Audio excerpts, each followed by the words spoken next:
Hoy nos acompaña José Fernando Gómez, arquitecto de profesión, con el que abordaremos la palabra conciencia y cómo ésta lo ha llevado a desarrollar diferentes proyectos que definitivamente están ayudando a cambiar el mundo. Este es un espacio que hemos creado para compartir historias de aprendizaje, de superación, de éxito, con personas que admiramos. Y que no solo han dejado una huella positiva en quienes los rodean, sino que también han llevado a otros a seguir. Esto es Lo Bueno Se Comparte. Soy Daniela. Y yo, Belén. Bienvenidos.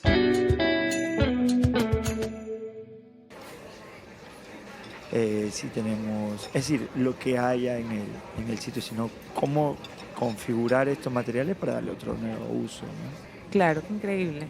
Me encanta.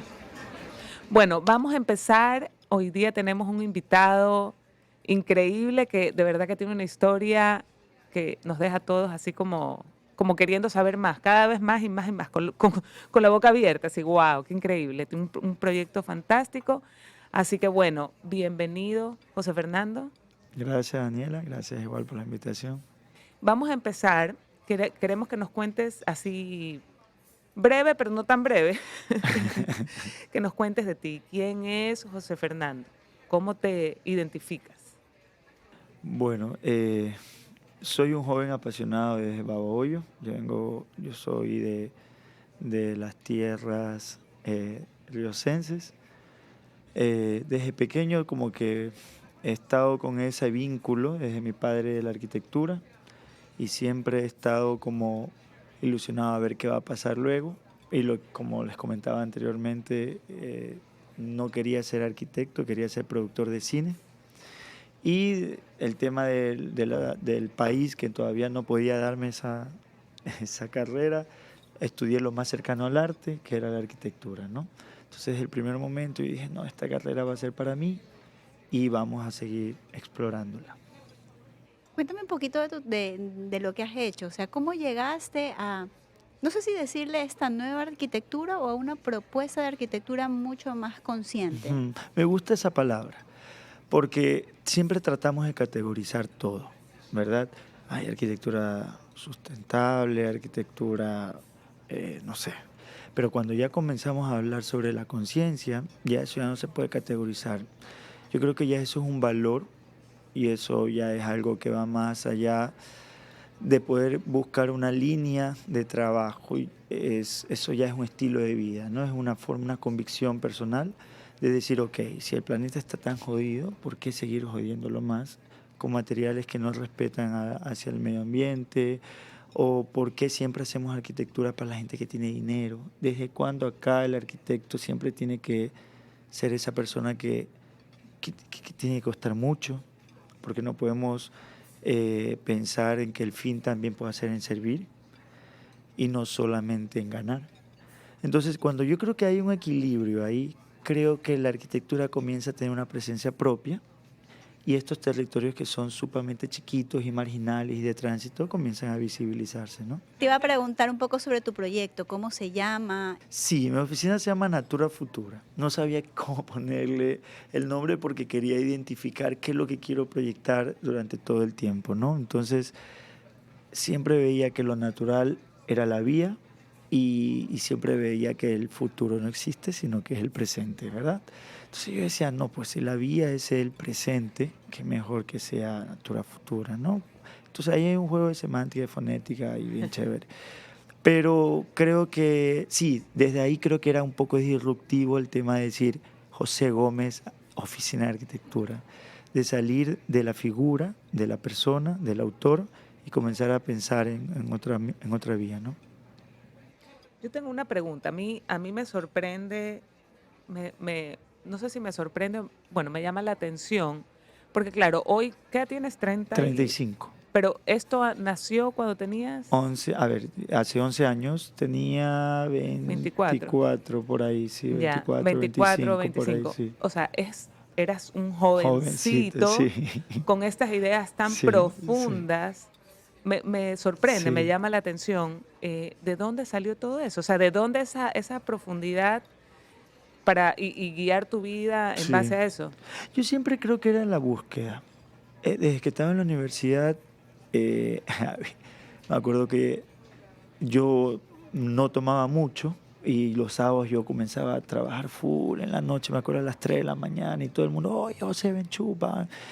Pero yo era como esa búsqueda de decir, de siempre querer hacerlo bien las cosas, no sé, la responsabilidad ha sido como una especie de herramienta también, ¿no? Y era como que, y ahí entonces tuvimos, y dijimos, vamos a concursar, y hicimos un proyecto para Argentina, y ganamos el segundo lugar, y nos fuimos a Argentina desde la universidad. Entonces ahí nos dimos cuenta de que había un valor que trabajándolo más puede llegar a ser grande. Y también esa idea del salir, de explorar otros territorios, de no quedarte en la misma tierra tuya, ¿no? Entonces, esa fue esa oportunidad que tuve que irme a hacer una maestría a México y salí. Yo creo que ahí sí, ahí como que el salir te despierta a tener ese grado de conciencia para ver en qué estamos haciendo mal y a dónde es necesaria la arquitectura, ¿no? Y fuiste a México y Ujú. decidiste volver al Ecuador Sí, a dejar una semilla, sí. digamos. ¿Cómo fue esa vuelta a casa, por así decirlo? Te cuento que yo tenía todo en México. Yo vivía en la frontera de Estados Unidos con México, que era Chihuahua, se llamaba. Era ese lugar donde mataban gente, donde era súper peligroso, lo que está pasando ahorita en el país, ¿no? Entonces, desde ahí ya me di cuenta que era un poco es de ser disruptivo con el miedo. Porque era como, no te vayas a ir, te van a matar, vas a llegar muerto. Pero llegando allá había otra realidad, que se mataban entre ellos y todo eso, pero tú sí podías estudiar. Entonces yo creo que ahí, ya teniendo todo, teniendo novia, teniendo todo para casarte, todo eso, era también el dejarlo cómodo y irte y vencer el miedo, ¿no? Entonces mi papá me dijo que no venga, que me quede allá, que ya está todo establecido. Pero yo decía, pero ¿cómo, con tanto que he aprendido, con tanto que he gastado, con tanto, ¿cómo voy a dejar algo en un país que no es, en una gente que no es la mía, en una, es decir, no me sentía cómodo, algo en mi corazón me decía, no, no. Es decir, por más que todo lo puedas tener, siempre uno vuelve a donde nació. Pero no es por un amor y romanticismo al territorio, sino que creo que es a partir de que las oportunidades están donde no se las ven. Y yo eso lo aprendo ahorita y lo puedo decir, ¿no? Entonces vine, me regresé y no encontré trabajo. Y yo siempre he entendido que la arquitectura no es siempre es construcción de edificios, sino construcción de cualquier idea que tú puedas tener. Y me construí una idea de negocio, una idea de vender jugos, todo lo que tenga que relacionado con jugos y combinaciones, ¿no? Papaya con limón, limón con pepino, cualquier cosa, ¿no? Entonces, desde ahí creo que nace esta idea del crear. Creo que ya el crear para otros, el crear para ver si está bien o está mal y el comenzar a aprender la gestión. Oye, dime una cosa, ¿cómo fue? O sea, porque al final hiciste exactamente lo contrario de lo que te dijo tu papá. ¿Cómo Ujú. fue? ¿Te costó Sí, sí enfrentarte? me costó. Me costó enfrentarlo porque cuando yo llegué acá a Ecuador, eh, era como vivir de nuevo con mi papá. Entonces yo Claro. decía, algo está pasando si ya viví 2, 3 años independiente, porque siento como que retrocedí. Entonces ahí fue que me independicé y yo dije, no, a ver, vamos a comenzar a trabajar. Y lo más interesante de toda la historia es que antes yo de irme, yo había diseñado un bañito para una tía, pero un baño, ay, parece mentira, pero era bien, era ordenado el baño, ya, esa es la palabra. No ahí, sino ordenado. Estaba ordenado.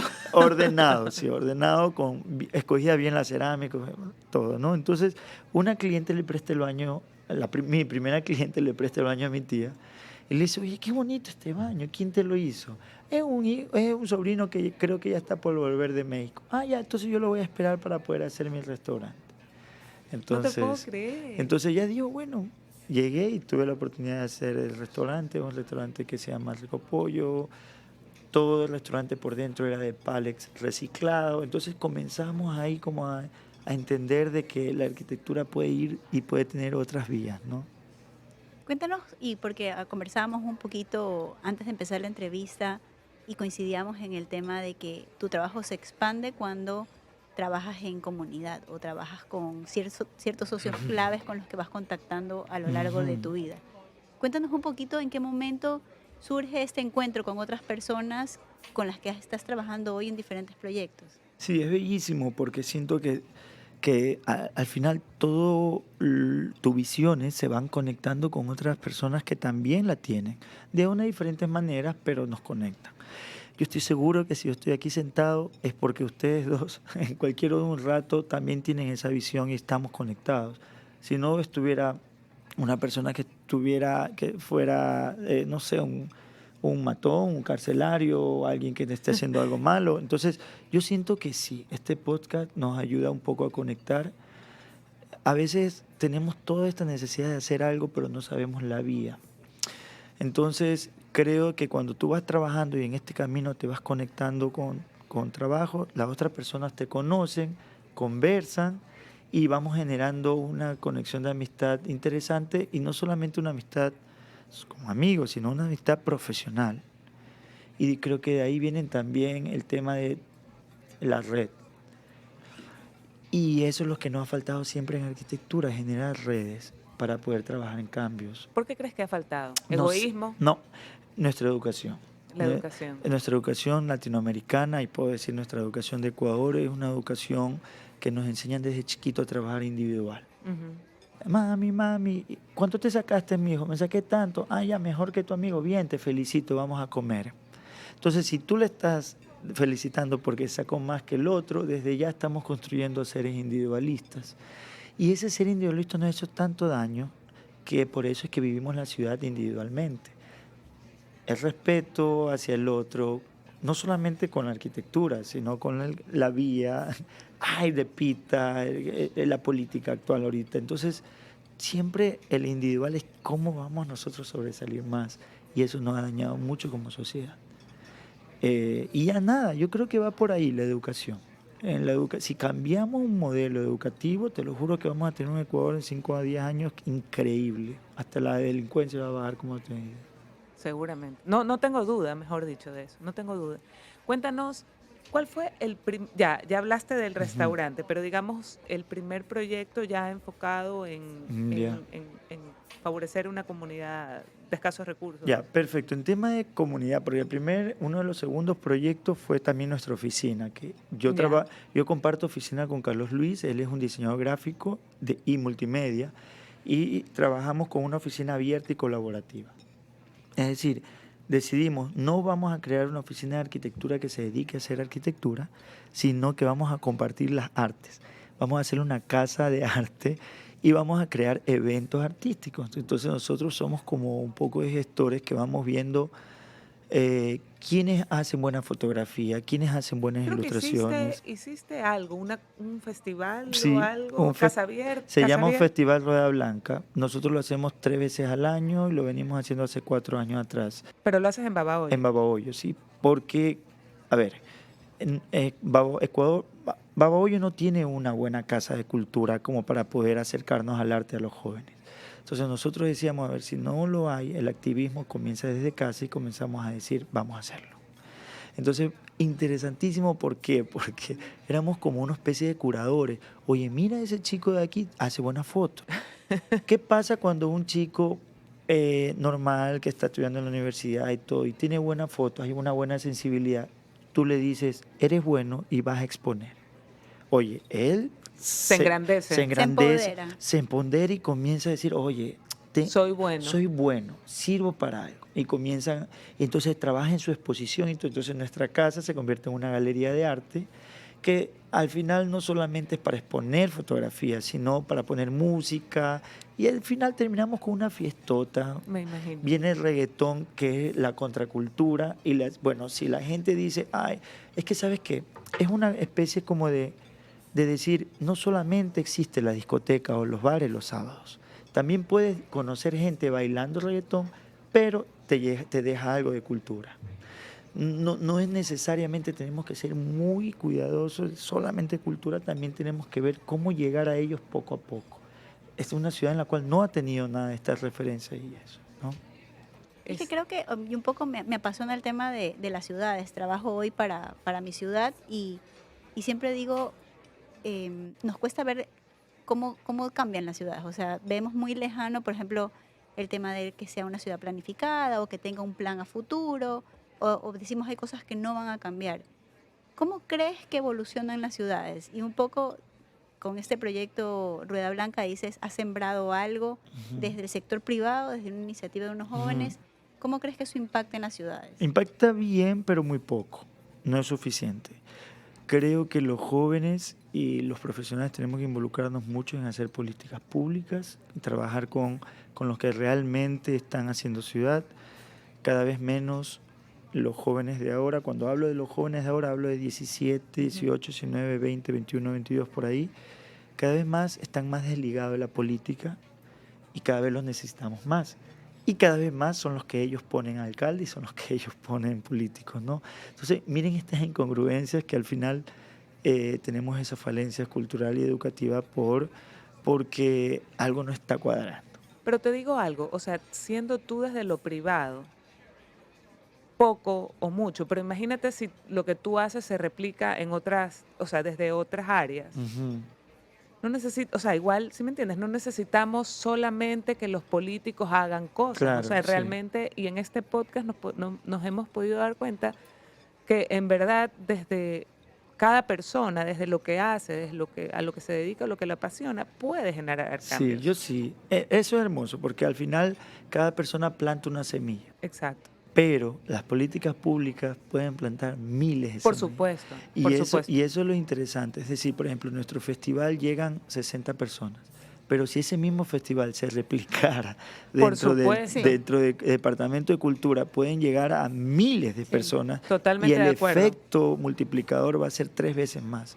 Entonces, eso es chévere. No, tienes toda la razón, pero a lo que yo voy es que a veces las personas dicen, Ah, sí, mucho. esperan mucho de lo que Ujú, pueda o no pueda hacer un gobierno ujú, y al claro, final igual podemos hacerlo. O sea, igual así totalmente. llegas a hacer, siembras la semilla en 60 personas, ya se está haciendo algo.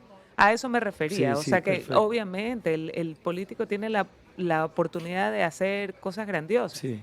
pero también uno lo puede hacer. Sí, totalmente. Y por eso nosotros lo hacemos, porque Sí. no vamos a esperar que nos lo hagan todos, ¿no? Correcto. Cuéntanos, estabas contando de que recibiste un premio en Argentina. Sé que has Ujú, recibido muchos premios. ujú. Cuéntanos un poquito de eso. Bueno, los premios más que nada son un resultado, a ver, para nosotros son como unas píldoras motivacionales. Nos motivan cada vez más a decir, bueno, van por buen camino, pero al final es un resultado de que hay otras posibilidades, y esas posibilidades pueden generar cambio. Mira, te cuento, ahora último, hace como 4 meses estuve en Viena, en Austria, y ganamos uno de los premios que para mí es un respeto mucho porque es unos premios en todo el mundo que se llaman los BRICS Award, que es el premio de ladrillo del mundo. Entonces, en Viena está la fábrica de ladrillo más grande del mundo y ellos organizan cada 2 años, como una bienal o cada año creo, uno de los mayores concursos que hay, ¿no? Entonces, nosotros dijimos, a ver, ¿por qué no? A ver, vamos lanzándolo y Y nada, vamos a participar. participar y hay 3 categorías y ganamos una. Y fue así como que, a ver, es la primera vez que un proyecto de Ecuador gana ese tipo de premios y no solamente de Ecuador, sino de Babahoyo. Hay que entender la dinámica de Babahoyo, ¿no? Antes de que sigas, quiero que, porque hay muchas personas que nos están escuchando, no solamente en Ecuador, sino en otras partes. Entonces, para que quede claro, Babahoyo es una ciudad pequeña del Ecuador. Sí. Está en la zona costa, o sea, en la costa ecuatoriana, Ujú. pero es una ciudad pequeña. Sí, es una ciudad que tiene muchas dinámicas distintas a la capital. Y es agrícola. Es una ciudad, sí, que es totalmente el 50% Ajá. vive de la agricultura y es una ciudad de tránsito. Esas son ciudades como intermedias que se le llaman, que hay de 150.000 habitantes y son ciudades que trabajan y viven del comercio informal, ¿no? Ujú. Entonces son estas ciudades que al final nunca tienen para pagar arquitecto porque siempre la mano de obra de arquitecto es cara, sino que el maestro mismo construye en sus casas. Claro. Maestro, construyamelo porque el otro construyó allá y así se referencian, ¿no? Y nada. Entonces, trabajar desde estos territorios creo que viene el valor también. Por supuesto. Y un poco también contabas de esta visión desde la arquitectura de cómo llegar a estas ciudades intermedias y darles estas oportunidades Ujú, de poder trabajar con diseño, con creatividad y sobre todo eh, con servicio. Sí, lindo. Es interesante entender la dinámica de la profesión con el servir hacia el otro, no solamente con el cliente y el arquitecto, sino de ver cómo podemos trabajar con un proyecto, por ejemplo, rápidamente con fundaciones que nos ayuden a decir, ok, la fundación gestiona los recursos, pero nosotros como arquitectos con esos recursos podemos hacer el diseño y guiar la construcción junto a ellos, hacer talleres para mujeres, hacer talleres para carpinteros, hacer talleres. Nosotros me acuerdo que hicimos un proyecto en Nayón, en Quito, para personas esquizofrénicas. Y era chévere porque al final hicimos un invernadero comunitario y la idea era generar un taller para ellos. Y, y- y en la escuela te enseñan a trabajar con personas esquizofrénicas. ¿Cómo son ellos? ¿Cómo trabajan? Entonces son experiencias, o como el proyecto de Observatorio de la Isla Santay, que lo hicimos en Babahoyo, y teníamos que llevarlo navegando hasta la Isla Santay. Y nos demoramos un día y medio para llevarlo hasta allá. Eso lo trabajamos con Juan Carlos Bamba, que, que vamos descubriendo proyectos en los cuales no son los típicos, que una Ujú. casa, un edificio. Son proyectos que son necesarios en algún punto, pero nunca se lo han cogido como algo de diseño de arquitectura, sino que lo han hecho empíricamente, ¿no? Ujú, total. No me acuerdo quién dijo esta frase, pero dice que todos los problemas del mundo son problemas de diseño. Al Sí. final hoy la basura, ciertos Ujú. temas de consumo son problemas de diseño que fueron vistos desde una perspectiva distinta y que hoy nos generan un problema. ¿Dónde crees que están las mayores oportunidades del diseño? Y me encanta que hemos pasado como de digamos, de la arquitectura a la creatividad y de la creatividad al diseño, que es algo también mucho más Sí, sí, abstracto. total. Se puede hacer mucho con pocos recursos. Se puede hacer cosas de calidad sin tanto dinero. Si nosotros entendemos esto, a ver, es muy fácil decir tengo $1.000.000 para hacer una casa, pero, pero vamos a ver si es más fácil si te dicen, sabes que hay 200 ladrillos y tengo $5.000 para hacer algo. Es decir, cuando hay limitación de recursos es más difícil construir, pero es más bello porque tienes mayor libertad de pensamiento. Sí, porque ya mucho dinero ya está todo constituido, pues no, ya ponen una mesón de mármol y ya tienes todo constituido, ya está el material, está listo. Entonces, creo de que es interesante esa otra mirada de las cosas, no solamente de arquitectura, porque si salimos de la figura del arquitecto y nos ponemos como ciudadanos, creo que el ser creativo es tener derecho. Y hay una democracia, cualquiera lo puede ser. Pero lo interesante es que hay que ver cómo ordenar. Yo creo que la creatividad está en saber ordenar las cosas para que eso se sirva, sea eficiente y sea funcional también, ¿no? José Fernando, cuéntanos un poquito este proyecto de las tejedoras que Ujú. está en, Un en chongón. Chongón, que también es... ¿A cuánto está de Guayaquil, Chongón?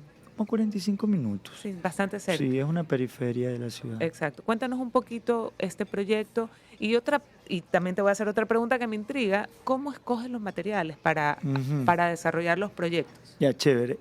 A ver, ese proyecto es interesante. Andrea Ollague es la directora de la Fundación John Living.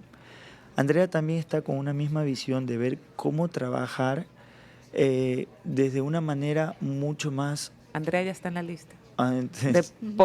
próximos invitados. Vale. Genial, genial, sí, sí. Trabajar desde una mirada mucho más consciente.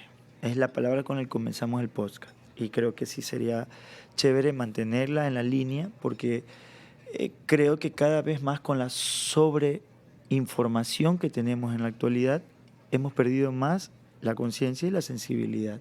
Y ahorita cualquier cosa, ¡pac!, ya no nos importa. Entonces la tejedora nace el hecho de ser consciente y el hecho de decir, ok, hay un pueblo como el de Chongón, y ¿qué hacen? Ellos tienen una academia y ¿qué hacen con todos los chicos después de, y qué hacen con las madres o los padres de ellos que están estudiando, pero cuál es el valor que podemos hacer. Entonces, las tejedoras es para eso. Un espacio que va a ayudar a poder a generar talleres, confección y todo para el grupo se llama Bromelias, que son la mamá de los estudiantes, aulas de capacitación, una tiendita para que ellas también puedan vender sus productos y al final es un centro de comunidad manteniendo esta idea de la sustentabilidad y de la sostenibilidad con los materiales locales, con unos materiales de madera. Y esto se contrapone a los proyectos que viene generando la alcaldía, que está ahí a un lado, que está todo lleno de cementos, casas todas igualitas y todo. Entonces, es como el proyecto de la esperanza. Y como que el proyecto Me del verdad, encanta. el proyecto es como uno de los proyectos que realmente vive no el futuro, sino el presente, lo necesario. Porque se vende la otra parte del cemento como la ciudad del futuro, pero tenemos que ser críticos y realmente queremos que eso sea nuestro futuro, ¿no? Descríbela un poquito. Como, o sea, vamos a tener que poner una foto, no sé, para que vean, porque yo Claro. sí he visto, bueno, pueden seguir en el Instagram de José Fernando, que, ¿cómo es? Natura Natura Futura, Futura, ajá. así nada Sí, más, Natura punto ese, Futura, no, ajá. ya, Futura Natura, que ahí están las fotos del Ujú. proyecto, es muy bonito, muy bonito. Sí, ahí está. Es un proyecto muy abierto que se puede cerrar y abrir con puertas respetando la arquitectura tradicional. ¿Cómo Allá se ven, llaman esas sí, puertas? chazas. Sí, las Chazas, trabajamos no me con acordaba. chazas. ¿Por qué? Porque creemos de que por qué vamos a generar centros que necesite full aire acondicionado cuando podemos trabajar con nuestro clima. Ujú. Igual hicimos un proyecto parecido en Babahoyo con un gimnasio, que se abren las puertas y son muy altos, y también es de ver cómo generar con nuestro clima una buena arquitectura que nos permita ahorrar dinero también. El gimnasio se ahorra al año creo que $1.500 de luz, porque no usa aire acondicionado y es fresquito. Oye, ¿y estos proyectos los desarrollas con la gente de la comunidad o tienes un equipo de maestros que los Sí, implementan? sí, prácticamente nosotros trabajamos con un equipo de gente, de artesanos que también son puestos por los propios usuarios, clientes, dueños de fundaciones y todo. Y nosotros hacemos lo que es la guía, Ah, ok. porque es muy difícil, nosotros no somos una empresa constructora ni de que tenemos que ver y construir, no. Nosotros trabajamos siempre una guía arquitectónica que se llama dirección de obra y trabajamos los diseños para que sea mucho más eficiente y para que los dueños también se involucren. Nos encanta que los dueños de cada proyecto estén involucrados en la selección de materiales con nosotros, en ver cuáles son sus requerimientos y todo. Que esto sea diversión, es decir, que realmente hagamos un proyecto bonito juntos, pero divirtiéndonos, no, nada de estrés. Quería preguntarte de esta palabra que trajimos al inicio de este episodio, que es la conciencia. Es una palabra súper profunda, pero que hoy empieza como a hacer explosión o a salir en diferentes conversaciones. Hoy sale en la arquitectura, pero un poco en los otros capítulos la hemos tenido en el arte, la hemos tenido en el tema del cuidado del medio ambiente y en diferentes espacios. Hoy la conciencia se vuelve como el eje central para construir algo. ¿Cómo crees que llegaste a esa conciencia? ¿La aprendiste? ¿La sigues practicando? ¿Estudias algo para ir Mm, conectándote más? ¿O interesante. cómo te llega? Es interesante. Nunca me había hecho esta pregunta en tema de cómo puede llegar una conciencia. Yo creo que la conciencia llega a partir de que, ¿sabes qué? Siempre tengo un recuerdo en mi mente cuando yo era pequeño. Yo tenía unos 6 7 8 años. Yo me miraba en el espejo. Yo decía, oye, te llamas José, tú quieres ser alguien en la vida. Yo creo que ahí se despierta esa conciencia de ver si estás aquí, ¿para qué? Es decir, ¿cuál es el motivo? Tal vez de buscar hacer las cosas diferentes, Sí, ¿no? yo creo que sí, va por ahí el tema de exploración. Entonces la conciencia no es que se la desarrolla grande, creo que se la desarrolla desde pequeño, que va desde pequeño a tener ese grado de conciencia, de decir, mirándote al espejo y decir, oye, te llama, eres una persona y a ver qué vamos a hacer. Entonces yo creo que va por ahí. Y luego de ahí es también la vivencia infantil. De pequeño a nosotros nos encantaba ir a la naturaleza, meternos en las cascadas, a ir, estar siempre en contacto con lo natural. Entonces, lo de ahora es que la mayoría de jóvenes los padres, por ejemplo, arman una casa y en el patio le ponen césped artificial para poder ver. No, Siempre verde. Para que no se ensucien. discúlpeme si alguien lo ha puesto, pero no quiero herir ni un sentimiento, pero es eso. Cada vez más estamos desligándonos realmente de lo natural. Y ese desprendimiento de lo natural nos hace ser menos conscientes de aquello. Por eso es que no nos importa ya si toman un árbol. Ah, ya En me- algún, creo que fue en un podcast con Andrea Rendón, creo, no me acuerdo, pero en Andrea, algún lado escuchaba a alguien decir que mientras tú no lo conozcas, si, por ejemplo, en el océano, si tú no te metes al océano, no Ujú, nadas, no buceas, no conoces lo que existe, no lo puedes querer. Entonces, si tú ujú. no conoces las montañas, no conoces la cascada, no te involucras con la naturaleza, con los animales, con las plantas, no las conoces, no es difícil Total. que llegues a sentir amor Claro, o cuidarlo, protegerlo. claro, claro. Es una reflexión buena. Y ese también funciona con el miedo, Daniel. Es decir, el miedo siempre es a lo desconocido. Y la arquitectura que se está trabajando en estos territorios siempre es lo desconocido, siempre hay mucho temor. Hay mucha gente que me ha dicho que por favor trabajémoslo juntos porque ellos tienen mucho temor a eso desconocido. Y cuando ya lo ven y ya lo ven realizado, se quedan enamorados y se apropian tanto que es encontrar como que su reflejo en ellos, ¿no? Es la segunda vez que hablas del miedo. ¿Cuál es tu secreto para enfrentar el miedo, para abrazarlo, para, no sé, cómo lo quieres Yo creo decir? que es tener miedo. Yo tengo muchos miedos. Si no tuvieras miedos, no, es que hay muchos miedos de poder decir, ok, te va a salir mal, porque si entras con mucha seguridad, te puede salir mal y te puedes caer en la frustración. Ujú. Entonces, yo creo que va por ahí, el miedo es necesario para poder ver cómo se lo resuelve y ser un poquito más analítico, para poder tener mucha más, ser más Como previsorio, minucioso. exacto, previsorio a que no te vaya a hacer algo malo.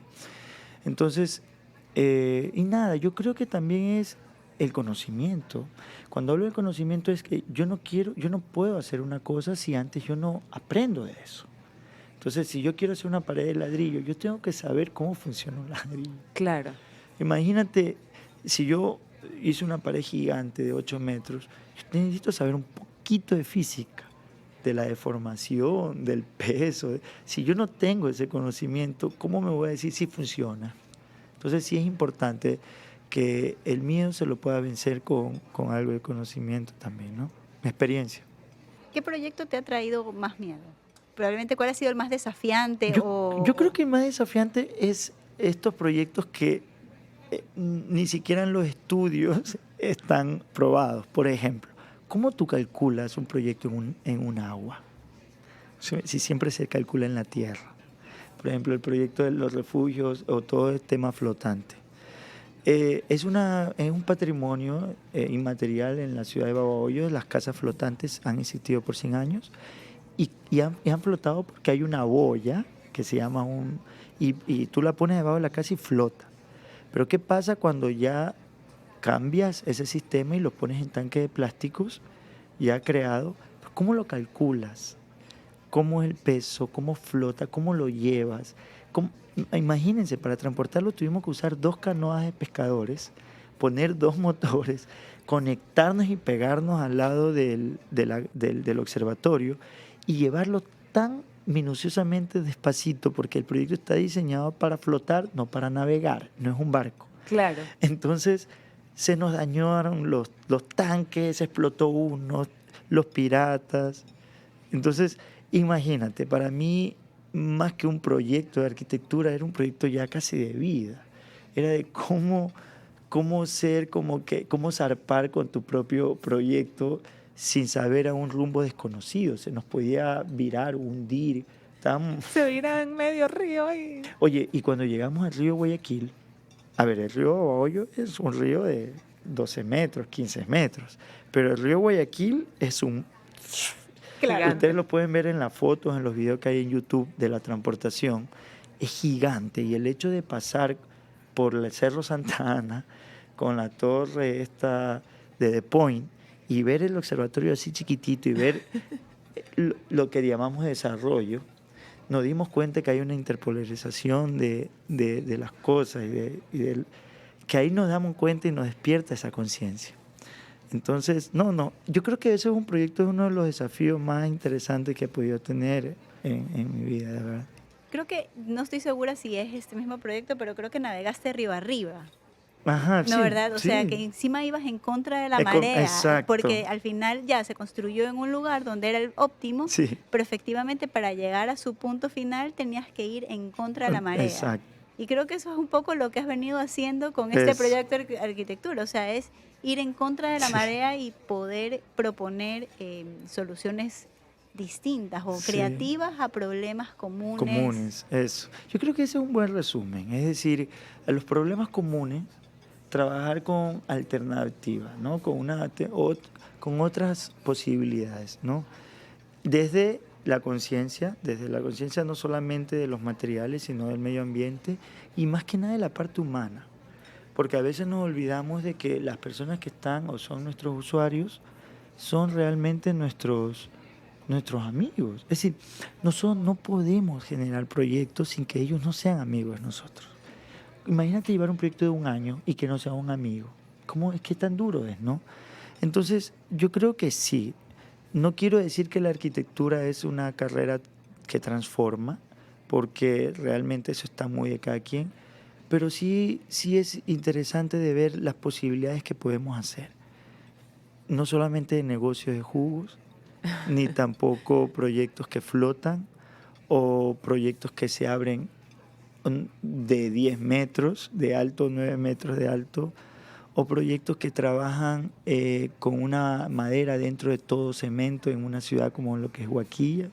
Entonces, si yo me pongo a pensar todos los proyectos tienen una particularidad que hacen que la arquitectura tome un valor especial y no solamente desde las formas, ¿verdad? De esas formas curvas, de los colores, nada, sino desde la atmósfera y desde los micro, estos que impactan desde lo pequeño, como tú decías, Daniela, desde cómo la semilla se puede expandir. Oye, ¿cómo ha sido la respuesta de las personas, de la comunidad? O sea, tú llegas, no sé, en Babahoyo creas este festival, Ujú, en Chongón haces ujú. las tejedoras, en Huaquillas, La comuna. la comuna. ¿Cómo es la respuesta de las personas?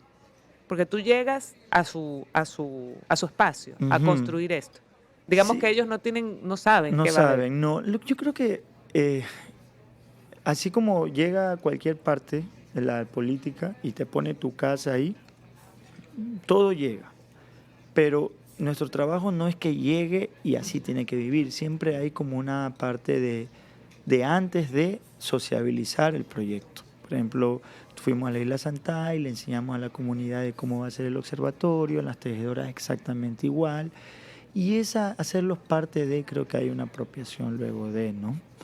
Eh, no es el tema de imponer, es el tema de componer junto a ellos. Y eso es importante también como para una visión de arquitectura de que ya tenemos que dejar a un lado lo, el autor. No es como los chefs de autor, sino dejar a un lado el decir, yo hice, esta es mi idea. Yo creo que es una idea de muchos, pero sí es importante decidir de que tú eres la guía importante para esa idea, ¿no? Entonces yo creo que va por ahí, ver el trabajo desde otra perspectiva también. Y nada, yo creo que se vienen full proyectos. Ahorita estamos trabajando con proyectos híbridos, ya no solamente flotantes, sino palafíticos, huertos rurales, huertos comunitarios, eh, proyectos con nuevas tendencias de materiales, pero de lo local, cómo trabajar otras formas de hacer ladrillos, y así. Yo creo que por ahí está la búsqueda y la exploración, ¿no? A mí hay algo que siempre, bueno, no siempre, pero me llama la atención. Por ejemplo, donde yo vivo, mi casa, en la ventana se han estrellado muchas veces palomas o Ujú. pajaritos.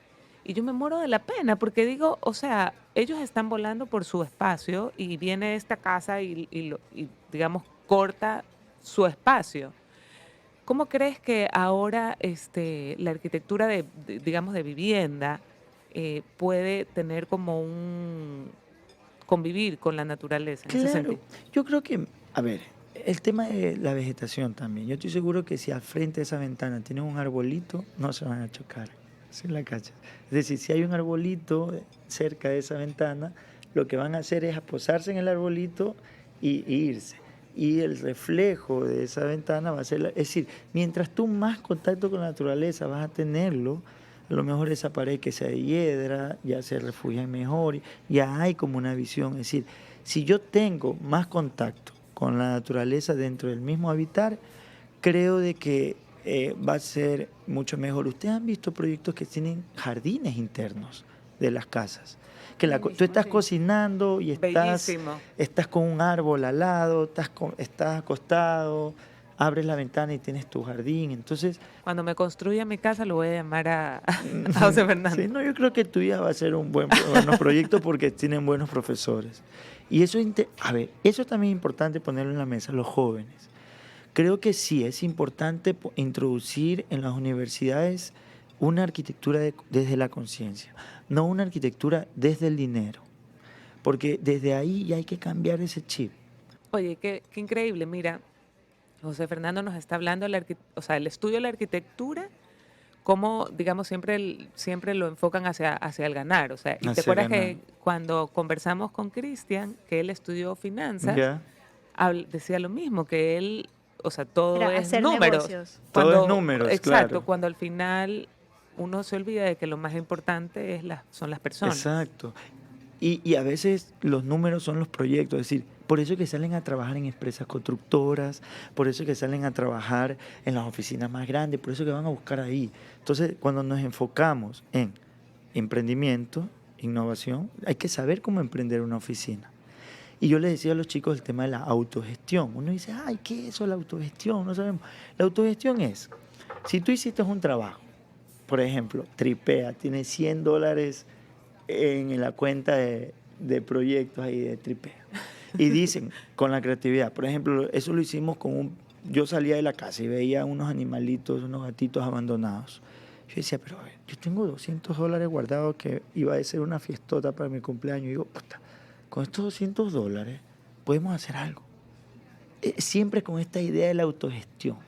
Entonces yo, no, vamos a hacer. Y ahí comenzamos a pensar sobre unos refugios barriales para animalitos abandonados.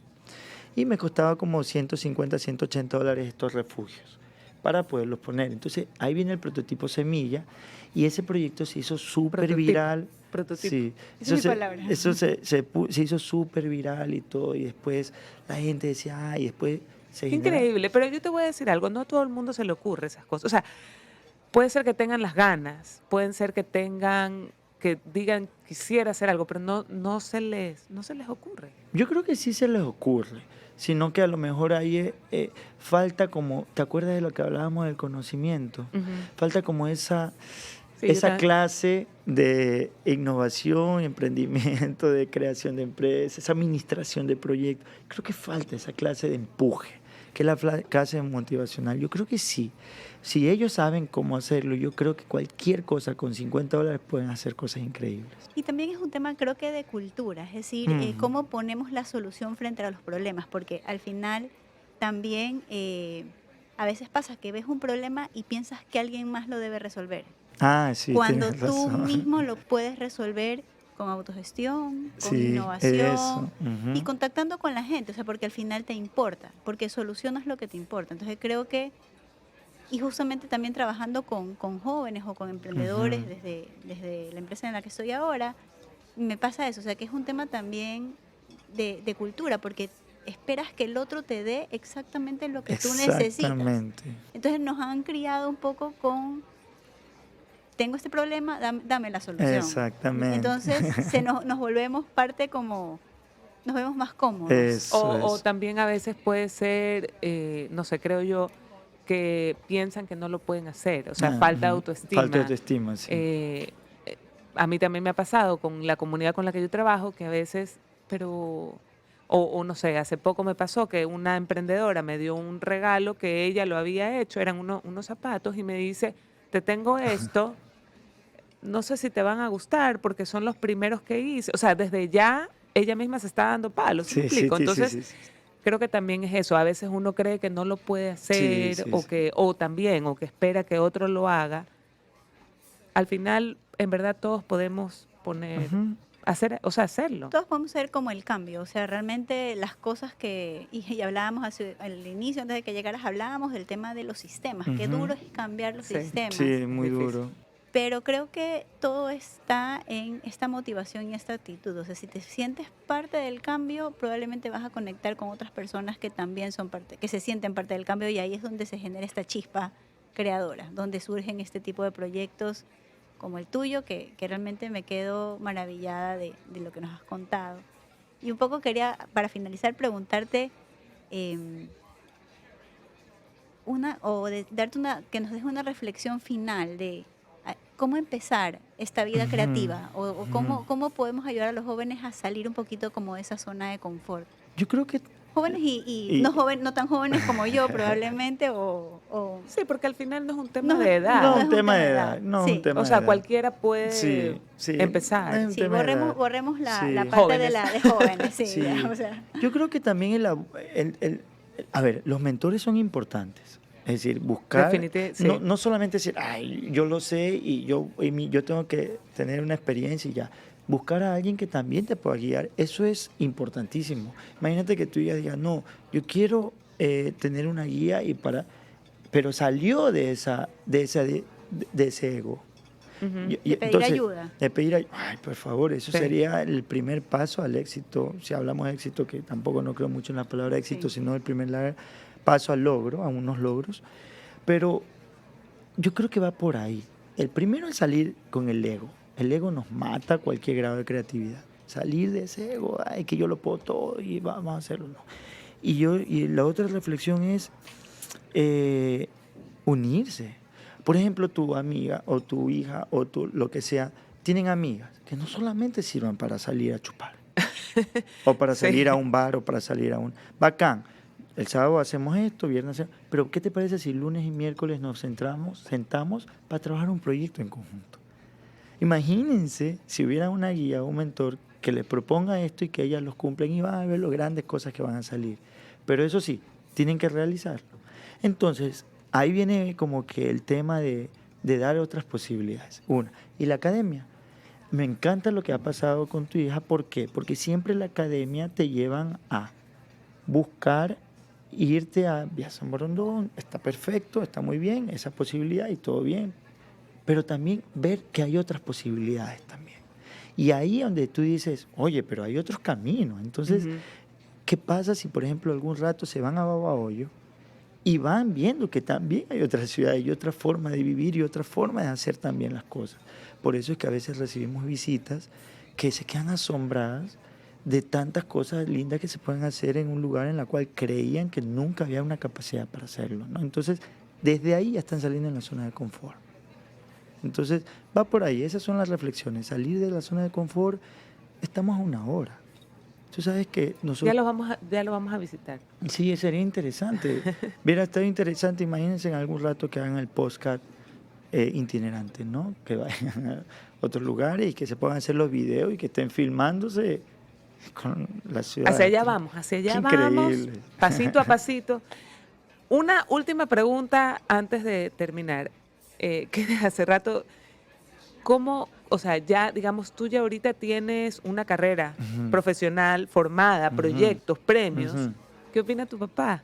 O Bueno, sea, porque digamos arquitecto tradicional y claro. te ve a Ujú. ti. Casi nunca opina mucho de la carrera. Creo que somos más amigos que profesionales. En este caso, como él ha vivenciado mucho y está muy pegado a todo esto, no es así como que está viendo competencia o está muy desde atrás viéndome, sino es como que respeta, ¿no? Él respeta mi carrera, mi camino y yo respeto la de él y al final me pregunta, oye, ¿y esto? Y yo también a veces. Entonces como que Comparten. compartimos, ¿sí? No estoy esperando también una validación. ni de él ni de nadie, porque al final no lo haces para que el otro te halague. No, claro. Pero sí es importante siempre estar conectados, ¿no? Muchísimas gracias, José Ujú. Fernando. De verdad que un gusto tenerte aquí. Como dijo Belén, yo también estoy así como admirada, escuchándote. Chévere. Ya quiero ir a conocer todos los Genial, proyectos. genial. De verdad te felicito, te admiramos y bueno, te deseamos todo lo mejor, que todo fluya y que te vaya súper bien.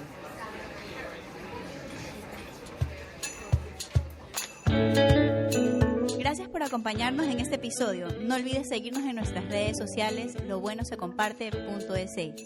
Califícanos, danos tu opinión y compártelo. Esto es Lo Bueno se Comparte.